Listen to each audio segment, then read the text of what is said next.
Good to see everyone. My name is Terrence Patterson, and I am serving as the chair for the School Performance and Accountability Committee meeting today.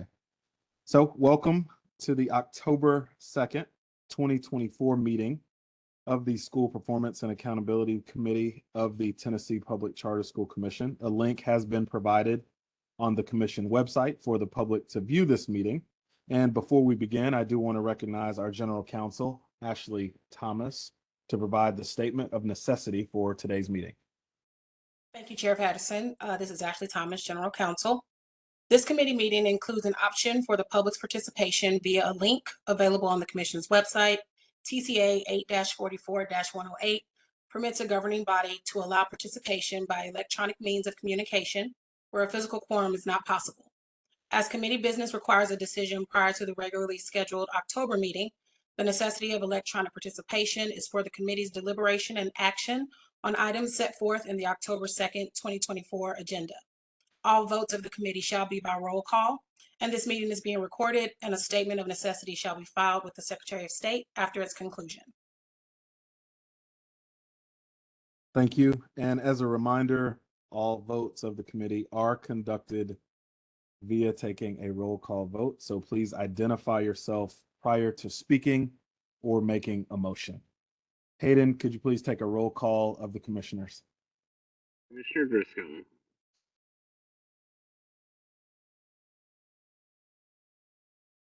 Commissioner Richards. I'm here, Hayden. I've got some issues with my video and stuff, sorry.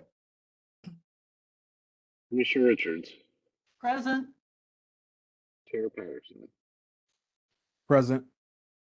Mr. Chairman, you have 3 members present. Okay, thank you. Are there any questions or comments from the commissioners before we begin? It's good to see both of you. I'll do better, Terrence. I'm sorry.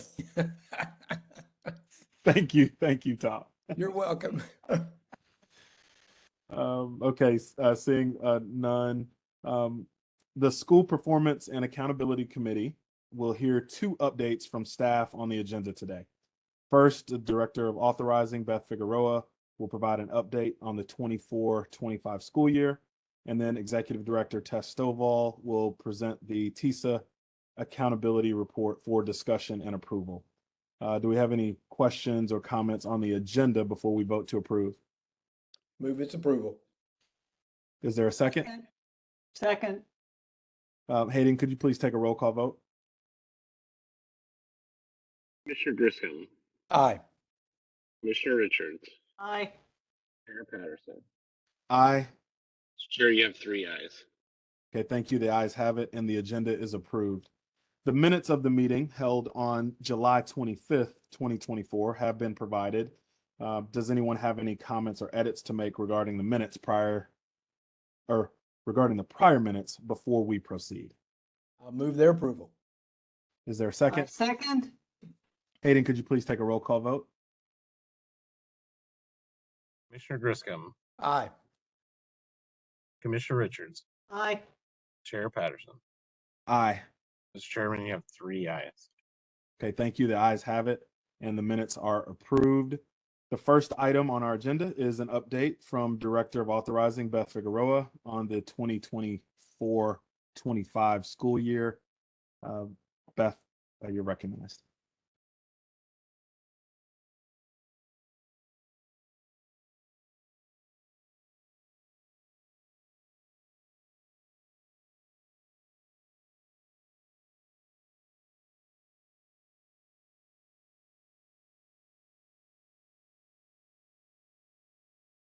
Sorry, I had to find the unmute option. Thank you for your patience, and thank you, Chair Patterson.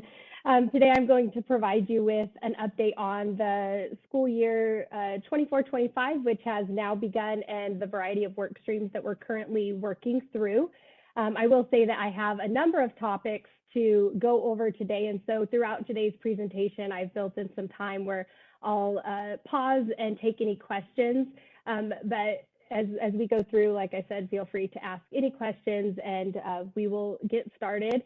And as we begin, we are going to start by talking through enrollment. And so Just for some context, I know that we spend a lot of time talking about the importance of school enrollment. And this doesn't matter whether it's a new start school, a school that's expanding, or any of our schools. This is something that we monitor really closely for all of our schools, particularly in the first few months of the school year. And so with that added focus for schools that are new and expanding. And so while we know that schools that are new or expanding are initially funded on their enrollment projections, we do work with all of these schools to obtain what they project their enrollment targets are going to be. And then as the school year starts and the students show up, we see where their actual enrollment shakes out at. And this is all trued up as a part of that October process. And this is the same practice that takes place with all schools across the state. And so monitoring enrollment trends it's embedded in our quarterly review process.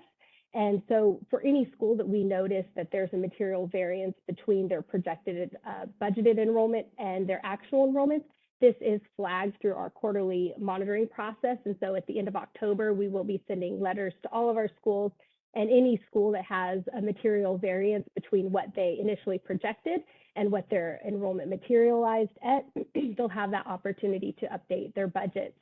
And so this is also just one of those reasons why we continue to stress the importance of having contingency plans for our school sites, because we know that once the school year begins and students show up, it's important that they're making those necessary operational adjustments to adjust to where their actual enrollment fell.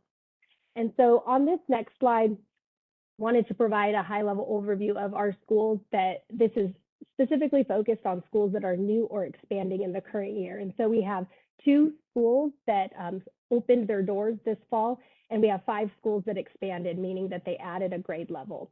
And so as you can see, there are some variances between what our schools projected their enrollment would be versus what the actual enrollment is. And as I mentioned on that previous slide, this is something that commission staff works really closely with our school sites on, making sure that they're making those necessary operational adjustments once their enrollment is actually known. I'll also note here that earlier this week, the Business Operations Committee, they met, and this was a part of their discussion as well, knowing that at this time, enrollment is coming in lower than what was projected. And so this is why we monitor it. This is why it's such a key part of our monitoring process. And we want to make sure that our schools have those opportunities to adjust their budget and make sure that they're making those adjustments that are needed based on where their enrollment materialized at. And so I'll pause and take any questions about enrollment before we kind of switch gears in today's presentation. Mr. Chairman, this is Tom Griscom. May I ask a question? Go ahead, Tom. Thank you. So Beth, I look at these numbers and it would appear that we have 2 schools, Rutherford Collegiate Prep and Cornerstone Prep School. NCP is close, but I want to, so can you share with us what's happening there? Because clearly the RCP numbers,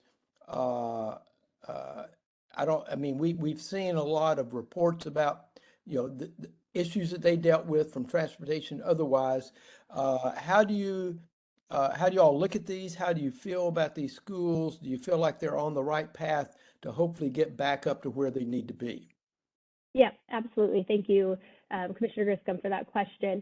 And so to answer your question, I would say that from a monitoring standpoint, we have a lot of different mechanisms that we have with our schools to monitor kind of early warning signs, per se, if we see that things are not happening at the level that they thought. So for example, you mentioned Cornerstone Prep School and Rutherford Collegiate Prep being the schools with the most material variances of the schools on this slide. And so the reasons are going to be a variety of reasons. New schools always have some level of attrition, and we anticipate that attrition will take place. And then for like Cornerstone Prep School, that's an expanding school, and so they are adding a grade level each year. So they also will have some attrition. Some students maybe not show as anticipated. And so I would just really put the emphasis on the mechanisms that we have as a part of our reporting process. We're going to be doing our site visit, for example, at RCP in October, and that's going to provide us with an opportunity to be physically present at the school. We'll also be doing site visits at all of these schools throughout the year, and it gives us the opportunity to be in the school building, seeing what's happening. And then I know I spoke in the prior slide about our quarterly monitoring process, where that's on a quarterly basis. We're reporting out to our schools as well as their governing boards where their enrollment is sitting, because we know that that's something that we don't just look at one time per year, knowing that their enrollment is what's driving their revenue. It's something that we want to make sure that we're regularly monitoring and making sure that we're aware of who's in the building and what those numbers are sitting at. Mr. Chairman, may I ask a follow-up question? Yes, go ahead. Thank you. So Beth, when you look, let's focus for a minute on RCP. There's been a lot reported about the Rutherford County school system's concern about the flow of dollars into their system. So if we look at what's happening at RCP, I'm assuming that means that those projected numbers that the school system had were based on meeting the target. So with the number where it is, while this is not what you would hope to see, I'm assuming that means that there would be less dollars flowing to RCP and funds that would stay with the Rutherford County school system. Am I right? And if so, not that that's the solution to this, but does that sort of make this issue that they've raised, as for the reason they're opposed to charter schools is because of the projected enrollments and the impact it's going to have on their finances? Yep, I will provide an initial response, and then of course, Tess, our executive director, or Melanie, our director of finance, if you want to add.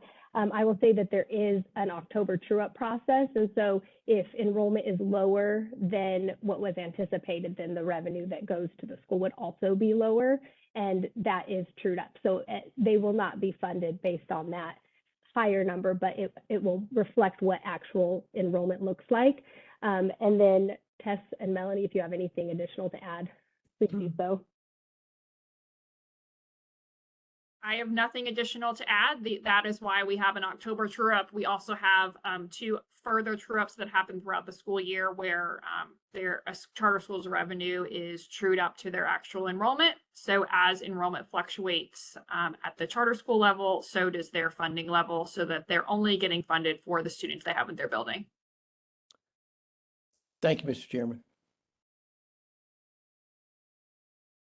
Any other questions?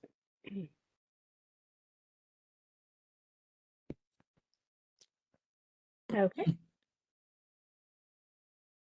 So now we are going to transition to talk about the work that our special populations team is doing. And so we really intentionally lean into our work with our schools, making sure that early in the school year, we're working with our school leaders and those that are within the building to make sure that they are aware of not only compliance requirements, but we also want to make sure that we are transparent about what they're going to be held accountable to. And so during the months of August and September, the school, the students programs and supports team has been really busy working with our school operators, providing training, as well as doing proactive monitoring. And at this time, just wanted to provide just that update to share that when we look at where we sit as far as compliance with special populations is compared to this time last year, we are definitely seeing it trending in the right direction, and that we are seeing substantial improvements in our schools. We did have the addition of our exceptional education coordinator as well as our English learner program coordinator this year. And we do believe that this did play a key role in providing those additional supports to our school sites. And that is one of the specific reasons why we believe that we are seeing that improved compliance in that area. And then another area that we spend a lot of time not only monitoring, but making sure that our schools are compliant with is teacher licensure. And so this is at the beginning of the school year. We know that there's lots of shifts and changes in personnel. And so while we do focus on this on a monthly basis, the beginning of the school year is a heavy lift for us as far as reviewing teacher licensures. And so when we looked at our August 24 data, we did see that we are trending similar to special populations. We're seeing improvements when we compare to where we were at in the prior year. I also took a peek at our September numbers, and our September numbers look better than our August numbers. And so all of this to us is signaling that our monitoring work and the messaging we're doing to our schools about the critical importance of having licensed teachers is working. This is embedded in our quarterly review process, which is the opportunity that we're able to provide feedback directly to our board chairs as well as our school administrators. So our schools are well aware that we are looking at this, that they are expected to be 100% compliance as far as teacher licensures are concerned. And so that is where we are currently sitting with teacher licensures. But as I said, this is something that we monitor monthly and we report out on quarterly. And so at this point, I'll pause again if there are any questions related to these two compliance items. Mr. Chairman, can I ask a question? Yes, go ahead, Chair Richards. We had some schools, I think, last year who struggled to get into compliance. And we might even have had a couple of schools who in the last half of the year really never got to compliance. Are those schools doing a better job on compliance this year? And do you have any schools that you are concerned about their compliance going forward? Yep. Thank you, Chair Richards. That's a great question. And so to your point, there have been schools that have historically struggled more so with licensure, but I will say that we have seen a very intentional push, specifically with, I think certain schools come to mind that we have seen them go to having zero licensure findings in their Q3 letter. And I actually have the list in front of me at this point, and there are no schools that have more than 2 licensure issues at them in this current time as of September. And so with that said, and the schools that have historically had an issue with, they have maybe 1. And so what we're seeing is that schools are really aware of the fact that we are looking at this and working to ensure licensure at the time of hiring. I think that's where, when we've been at site visits, that's what we're hearing, is that it's actually becoming a part of their hiring process, as opposed to waiting until they hire, thinking that they'll have everything in place and then going, oh no, we didn't have it in place. So that it is an area where we're definitely seeing significant improvements. Okay, thank you very much. I think the improvement is directly tied to the amount of effort our team is putting into making sure they understand this isn't optional. So thank you all very much for your hard work. That's my only question, Mr. Chair. So, Mr. Chairman, may I follow up to Chris's question? Yes, go ahead.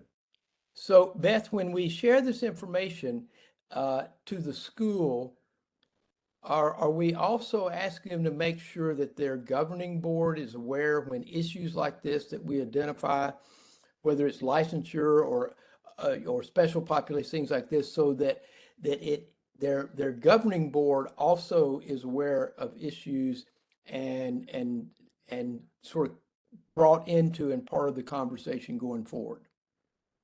Yes, thank you so much, Commissioner Griscom. So later on in today's presentation, I'm going to actually be talking a little bit about the work we're doing surrounding making sure that we are engaging all of our school governing boards in a more intentional manner moving forward. But as far as this specific topic of teacher licensure, as well as special populations and enrollment, which we've talked about as well in today's presentation, all of those items are embedded in our quarterly monitoring process. And on that letter, we include the governing board chair. And so they do receive a copy of those. And then at our site visits, we also meet with a member of the governing board. So there are definitely multiple touch points that provide us the opportunity to engage with the governing board and make sure that they're aware of what's happening in their school buildings. Thank you.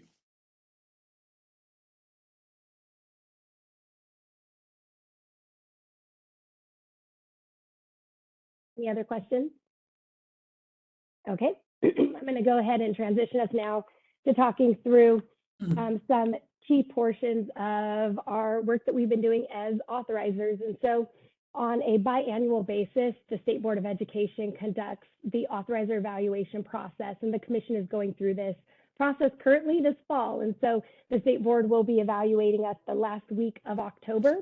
And it's important to note here that this is a very rigorous process, and as it should be. We are held to a very high standards here in Tennessee, and it's important that we are holding our schools to the high bar of excellence, and that we also as authorizers are held to that same standard of excellence. And so that is currently in the process of being conducted, and we are able to earn a rating ranging from unsatisfactory to exemplary. And so when we were formally evaluated in 2022, we earned an exemplary rating, and we are currently working towards, and hope is that we get that rating again, as it will make it so that way we can be exempt from a formal evaluation in the future cycle, and we would just be doing that self-assessment in the interim period.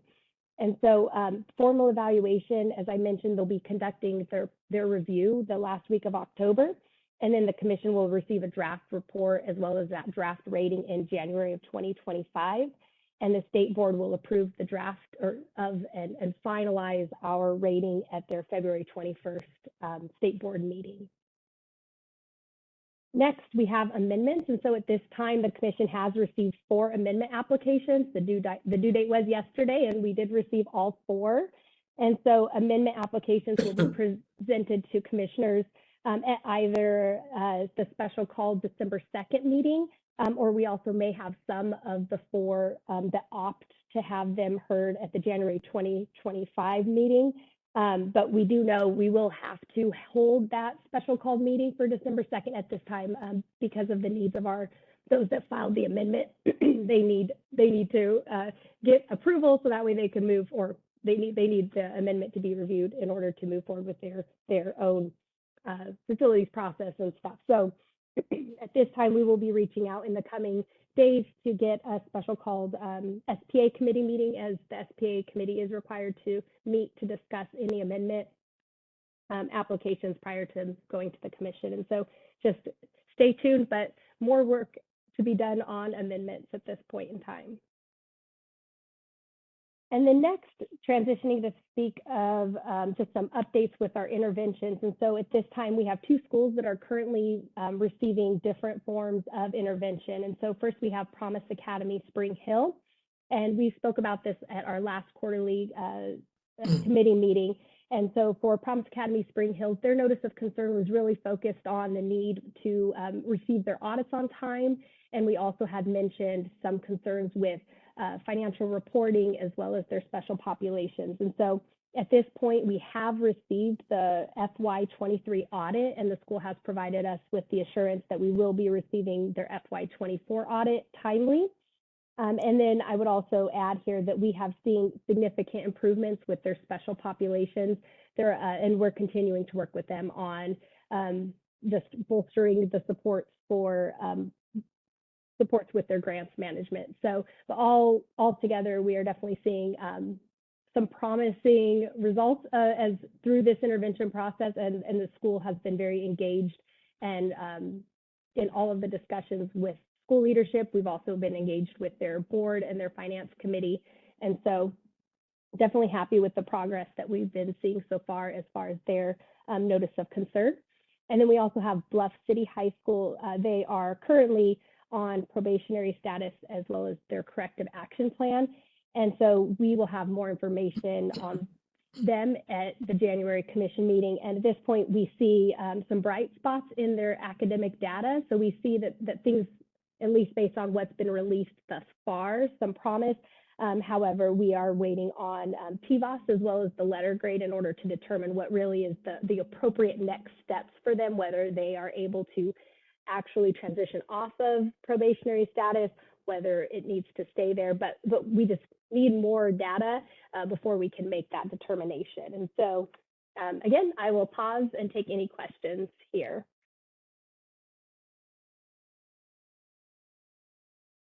Any questions?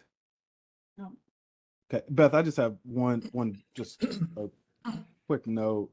I actually was able to visit Promise over the last week or so, and also received assurances from the leadership team. So very, very good to hear this note in your update.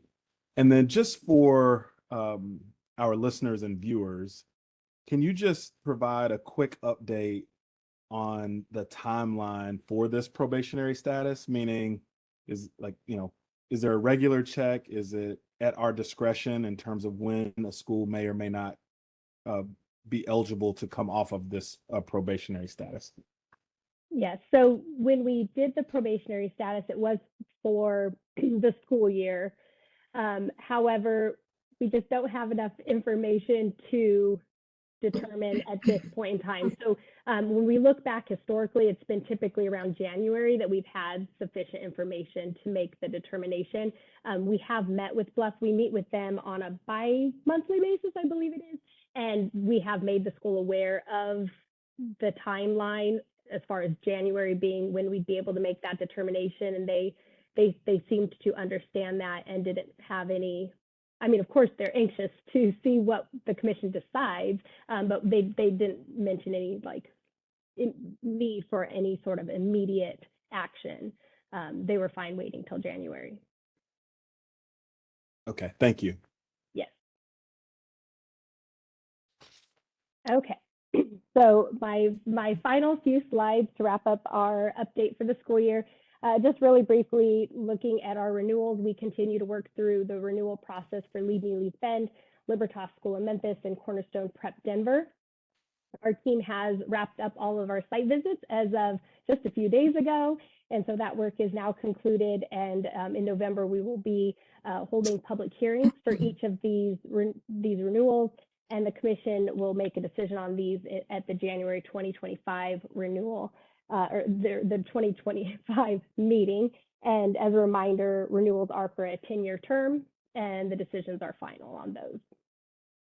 And then lastly, this is an update as far as our work. And so one of the things that we always like to think about when we look at our work as an authorizer is how can we continually review our process and make improvements. We always want to make sure we're improving. And so when we looked back at the last school year, as well as preparing for this school year, one of the areas where we felt that we could really do a good job at leaning in more intentionally is in the area of engaging with our school's governing board.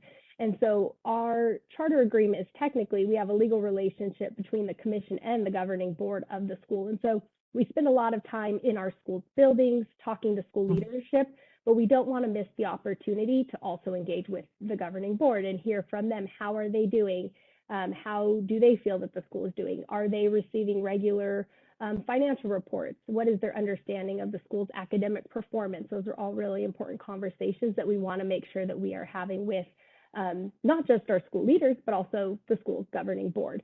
And so over the next year, we are going to be engaging with other authorizers throughout the country to see how we can increase our engagement with our governing boards, as well as setting a normal cadence for our staff to be meeting with the governing board on at a minimum an annual basis. And so we're still working on building out that process and determining what that will look like, but wanted to just provide that update since it is something that is a little bit new, and it's something that we will be kicking off this school year.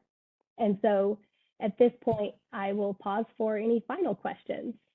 So, Mr. Chairman, may I ask a question? Yes, go ahead. Thank you.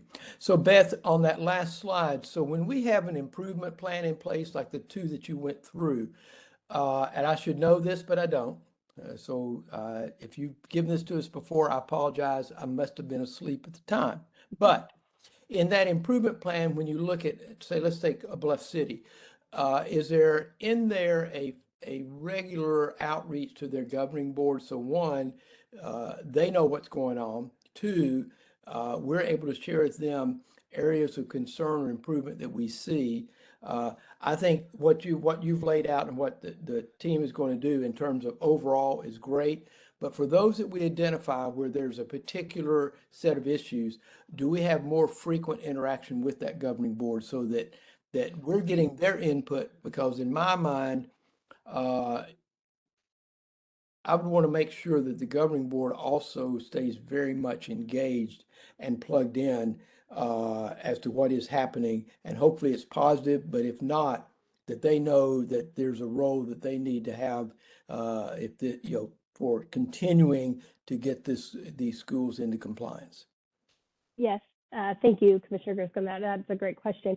And so I would say for our notice of concern that was issued for Promise Academy, we've been very intentional. So it's been, I would say, a more recent shift in being very explicit with our schools, the expectation that there is some board representation present for our meetings. I would say in the past, say with the Bluff City, we have engaged with their board at a minimum during their site visit, or if we've had a specific need on a call, we might ask them, but it hasn't previously, at least in Bluff City, been embedded within that corrective action plan. But going forward, those types of things, like as we saw in Promises intervention, that there is specifically the board present. I would also say that this is starting to come up in our pre-opening process, where we are asking for a governing board member to be present in pre-opening. If we have to have a difficult conversation about facilities and delays, we're saying we want the board, somebody from the board present. We talked about the amendments a few slides back, and when we met with our school operators to talk through those amendments, we also asked for a member of the governing board to be present.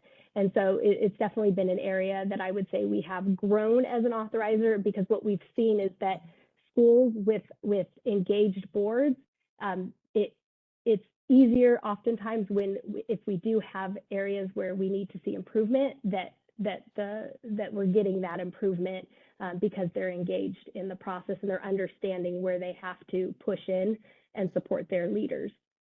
Thank you. Chair, I have a comment. This is definitely going to be an improvement in our relationship with our schools as the authorizers. As we found with Promise Academy, if you get the chair of the board and the chair of the audit committee in the room and start going through a problem with audits, you can get somebody's attention pretty effectively, pretty quickly. And I think doing this on an annual basis at a minimum eliminates or reduces the likelihood that boards will feel that they're surprised by problems that come up that are serious enough that we've noted them to the schools. I always like to think the boards are engaged and that there's good communication between school leadership and their boards, but it's better not to presume, and this way we have a certainty. One of the things we're all committed to as members of the commissions is treating people with dignity and respect, and I think avoiding surprising people is part of doing that. I don't like to be surprised. Most people don't like to be surprised. So we've adopted this. It is going to be a little bit more work for the staff because they have to do it at least once a year. But I think in the long run, because we'll head off some of these problems by having more thorough communication on the front end, the students will be better served and it'll reduce the workload in the long run. So that's sort of the thinking behind this. And I just wanted to put that on the record.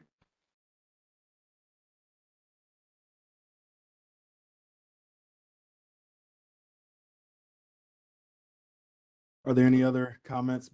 Beth, any other report that you have? Nope, that concludes my presentation. Okay, great. Thank you. The final item on our agenda today is the TISA Accountability Report presented by Executive Director Tess Stovall. Tess, you're recognized. Thank you, Chair Patterson. I want to give a little bit of context to this report, and then I will share my screen so that we can all collectively look through it. So the TISA Accountability Report is a new requirement that all districts across the state are required to review and submit to the Department of Education annually. This requirement came about with the passage of the new funding formula under TISA.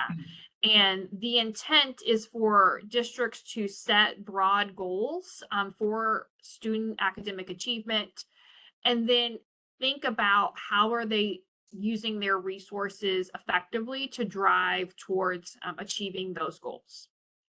Each district has to have at least one goal around third grade reading proficiency, but the other goals can be determined by each district. We are unique, as always, in the way that we set our goals, in the way that we distribute revenue, in the way that our schools spend their revenue because of the world that we live in regarding the autonomy that charter schools have. We also have high levels of accountability in which we are able to evaluate and do evaluate our schools annually on their academic performance. And last year when we set these goals, we very specifically tied them to measures that we already evaluate in our school performance framework so that we can be tracking on those goals. So the report that I will share now is the 24-25 report, which takes the goals that we set last year, evaluates progress, and then talks about what does it look like on a go-forward basis.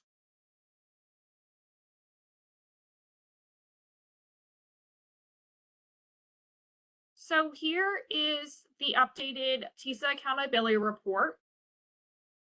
We are required to have stakeholder engagement on the report. So this is being presented to this committee. It will go in front of the commission.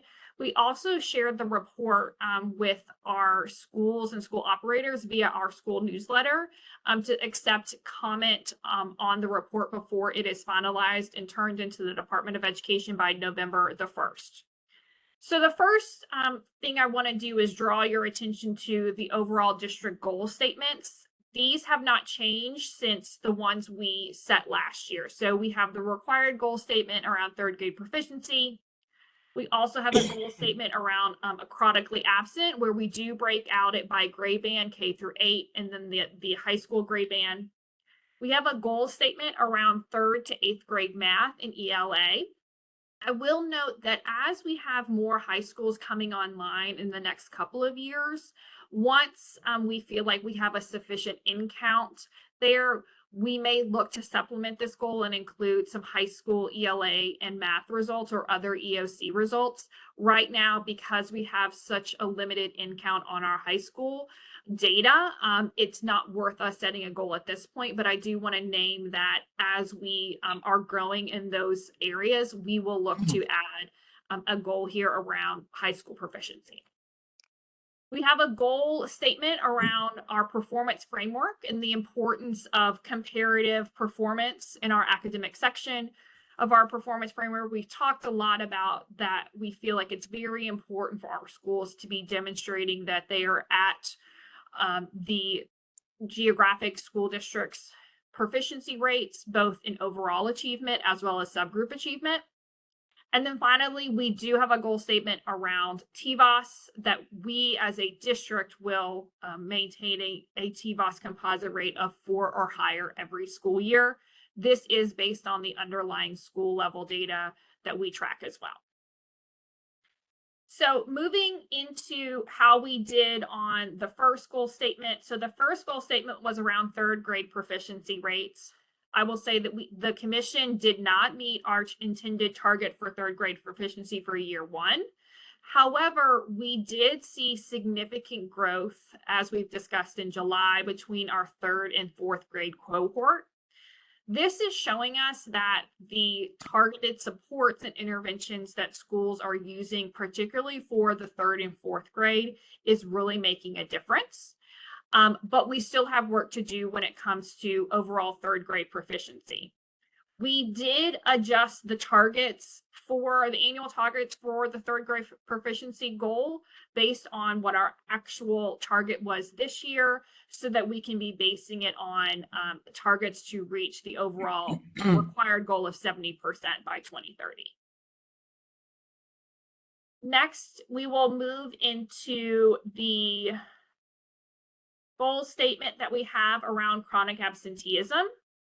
Similar to the third grade proficiency goal, we did not meet the year one academic target of chronic absenteeism. However, we are seeing schools across our portfolio making improvements. I think the biggest challenge that we continue to see is particularly at the middle and high school level.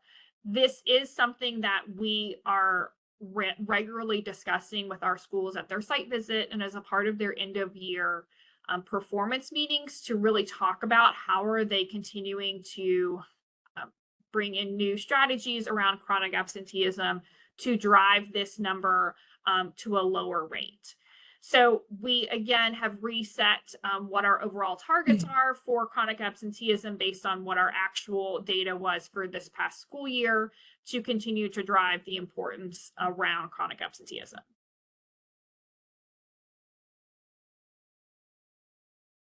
And then the final goal, which we have kind of actual data to talk about, I think the challenge we have right now is that there's still limited data from the Department of Education this fall, but the other data that we have is around the proficiency rates for 3rd through 8th grade. So for ELA and math, I think similar to what we saw in our 3rd grade proficiency, that while we did not see the commission portfolio meet our outcomes, we saw growth across our schools, and we see that we are able to hold our schools accountable on the overall proficiency rates.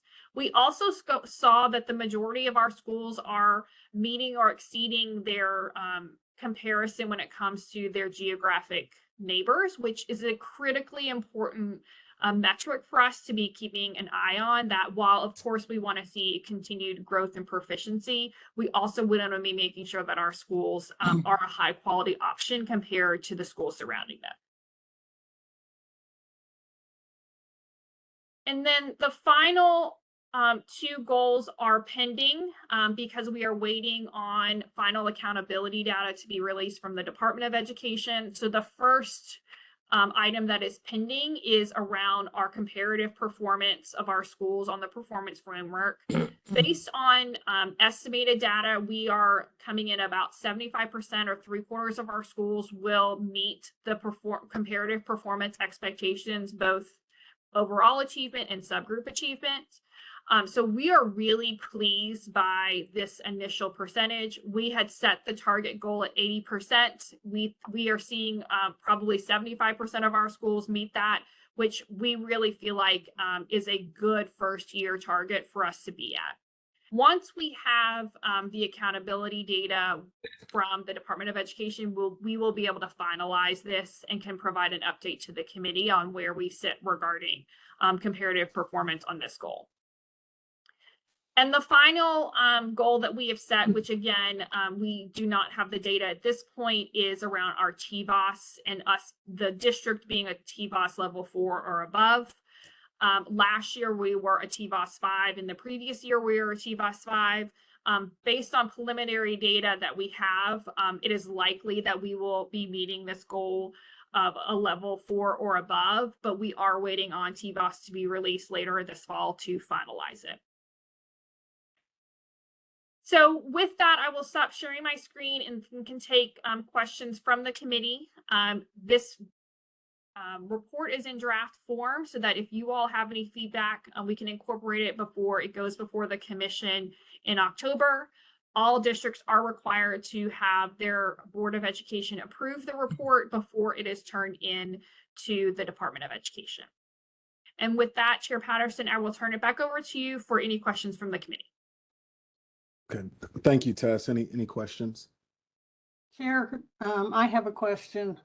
On goal Okay. 2, it seems that we are taking a less than aggressive approach on chronic absenteeism for K through 8 in years 3, 4, and 5.